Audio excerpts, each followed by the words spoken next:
നീതി കിട്ടേണ്ടവർക്ക് പലപ്പോഴും നീതി കിട്ടാറില്ല. അന്വേഷണങ്ങൾ പലപ്പോഴും സ്വാർത്ഥ താല്പര്യത്തിൽ ഊന്നിയുള്ളതായി മാറുന്നു.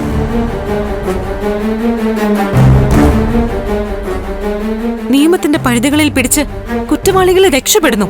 നിയമം ഉണ്ടാക്കുന്നതാരാണ്? ഈ നിയമപാലകരെ നിയമിക്കുന്നതാരാണ്? നിങ്ങൾ രാഷ്ട്രീയക്കാരല്ലേ?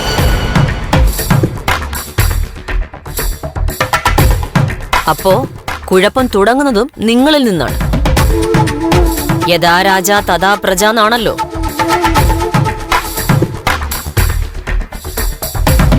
ഭരിക്കുന്നവർ കുഴപ്പക്കാരാണെങ്കിൽ സിസ്റ്റവും കുഴപ്പത്തിലാവും.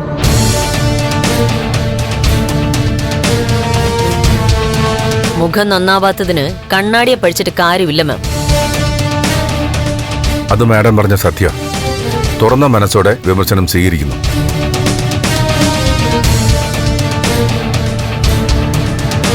രാഷ്ട്രീയത്തിലെ കളങ്കിതര ഇപ്പൊ കാണുന്ന പ്രശ്നങ്ങൾക്ക് ഒരു പരിധിവരെയെങ്കിലും ഉത്തരവാദികൾ. നിരപരാധിയായ നന്ദനെ നിങ്ങൾ രക്ഷിക്കാൻ ശ്രമിച്ചു.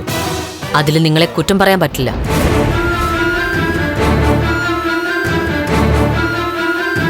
പക്ഷേ രക്ഷിക്കാൻ വേണ്ടി അവലംബിച്ച മാർഗങ്ങളാണ് കുഴപ്പത്തിലാക്കിയത്.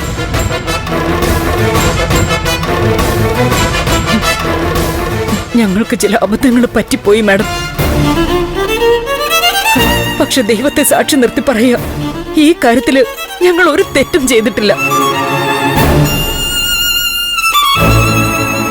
എന്റെ മോൻ നന്ദൻ ഒരു പാവോ.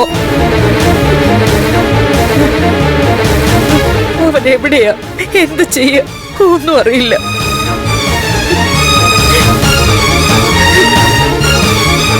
മാഡം ഒരു അമ്മയുടെ മകളാണല്ലോ. ആ അമ്മയോട് ചോദിച്ചു നോക്ക്, മക്കൾക്ക് എന്തെങ്കിലും പറ്റിയ ഒരു അമ്മയുടെ മനസ്സ് എങ്ങനെയായിരിക്കും എന്ന്.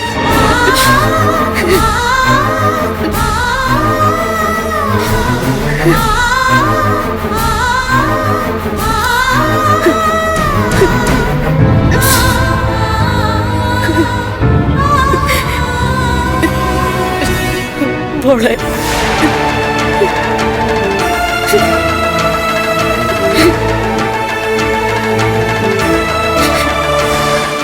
എന്റെ കണ്ണ് എപ്പോ വേണോ അടയാം.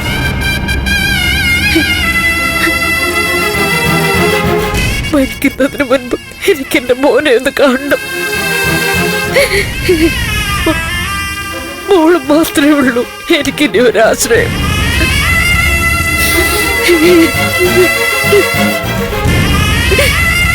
എന്റെ മോനെ എങ്ങനെയെങ്കിലും ഒന്ന് കണ്ടുപിടിച്ചു തരണം.